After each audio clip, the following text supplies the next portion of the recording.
একটু একটু করে আয়ু ফুরিয়ে আসে, একটু একটু করে ফুরোয় সময়।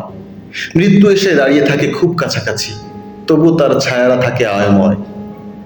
হঠাৎ সবকিছু অর্থহীন হয়ে যায়, তবু আশায় বাঁধা স্বপ্ন ডোর। মানুষ জীবনে এক ঘোরের মহাযাত্রা, রাত ফুরলেও জাগে রহস্যময় ভোর।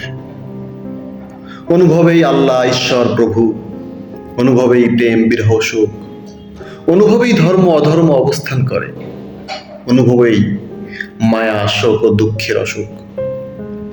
একটু একটু করে অর্থহীন হয়ে যায় যা চেয়েছি যা পাইনি তার শ্লোক। মগজ কখনো কখনো মননের বিরোধিতা করে, অস্থির যাতনা রাগ করে যায় প্রভুক। জীবন সে তো পাতায় টলমল বৃষ্টি জল, তবুও ক্ষমতার মোহে থাকে মশগুল। জন্ম থেকে মৃত্যু অবদিতায় অধিকাংশ মানুষ দিয়ে যায় ভুলের মাসুল। জীবন কিংবা ভুলের মাসুল, কবি নাজনীন নাহারের লেখা ছিল। ধন্যবাদ।